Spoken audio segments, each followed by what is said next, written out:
SIR নিয়ে তো আমি বলেছি কি এসআইআর নিয়ে যারা চিন্তিত আছেন, আমি তো বারবার বলছি কি যারা এই আমাদের এলাকার মানুষরা বার্থ সার্টিফিকেট তৈরি করার জন্য কোর্টে এসে উকিল বাবুদের কাছে ছুটছেন, কেউ পঞ্চায়েতে ছুটছেন, কেউ পঞ্চায়েত সমিতিতে ছুটছেন, আপনাদের সবার কাছে আমার একটাই কথা যে আপনারা কেউ কোথাও ছুটবেন না।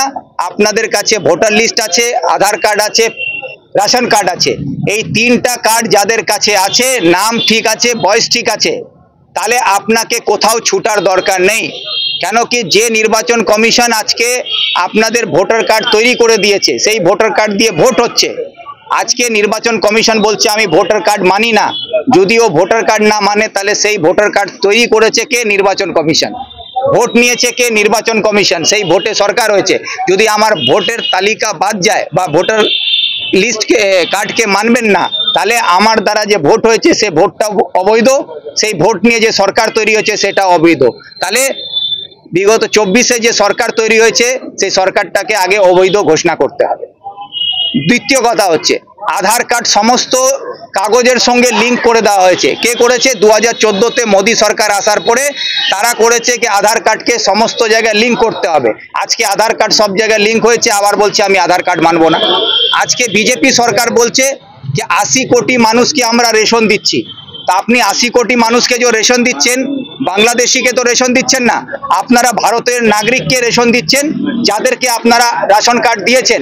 তো রেশন কার্ড দেখেই 80 কোটি মানুষকে রেশন কার্ড দেওয়া হচ্ছে। তাহলে এই রেশন দিচ্ছেন কিসের ভিত্তিতে? রেশন কার্ডের ভিত্তিতে। তো তাহলে আপনি এই রেশন কার্ডকে মানবেন না কেন? যদি না মানেন তাহলে এই 80 কোটিকে কোন ভিত্তিতে আপনি রেশন দিচ্ছেন তার জবাব সরকার দেবে না?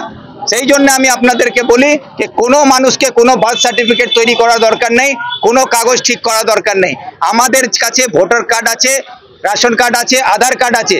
সুপ্রিম কোর্ট পরিষ্কার জানিয়ে দিয়েছে कि ভোটার কার্ড মানতে হবে, আধার কার্ডকে মানতে হবে, রেশন কার্ডকে মানতে হবে। সুপ্রিম কোর্টের উপরে নির্বাচন কমিশন নাই, সুপ্রিম কোর্টের উপরে সরকারও নাই, সুপ্রিম কোর্টের উপরে মোদি অমিত শাহ কেউ নয়। সুপ্রিম কোর্টের নির্দেশ আছে, আমার যা ডকুমেন্ট আছে সেই ডকুমেন্ট বৈধ এবং সেই ডকুমেন্টটি প্রমাণ করে আমি ভারতের নাগরিক, সেটা মানতে নির্বাচন কমিশন বাধ্য।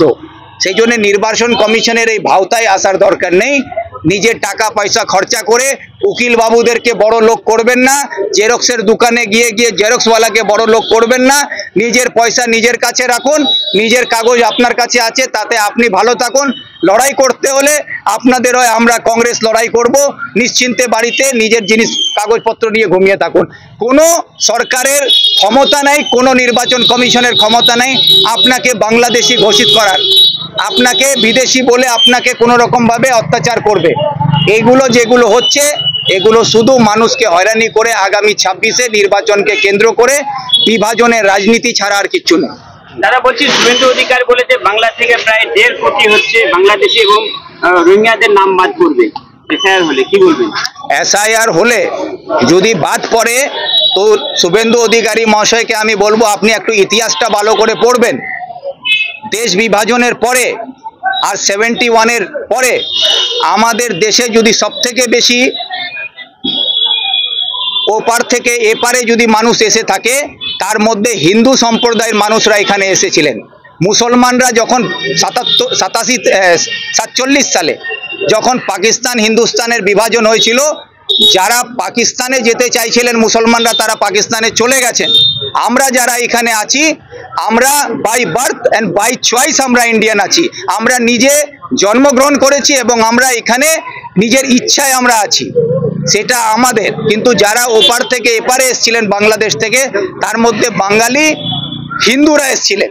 আজকে যদি এসআইআর হয় এবং এসআইআর পরে যদি এনআরসি মাধ্যমে যার নাম থাকবে না তার যদি তালিকা তৈরি হয়, তাতে হিন্দুদের সংখ্যা বেশি হবে। তার মধ্যে শুভেন্দু অধিকারীর নামও থাকবে, তার মধ্যে শুভেন্দু অধিকারীর বাবারও নাম থাকবে, তার ভাইরও নাম থাকবে। যদি বাংলা ছেড়ে পালাতে হয় না, তো প্রথমে শুভেন্দু অধিকারী এবং তার পরিবারকে পালাতে হবে। সেই জন্য এটা সাবধান থাকুন। আপনি বাঙালি হিসাবে পশ্চিম বাংলায় থাকছেন, আপনিও শান্তিতে থাকুন, বাংলাকেও শান্তিতে থাকতে দিন, এই বলতে চাই আমি।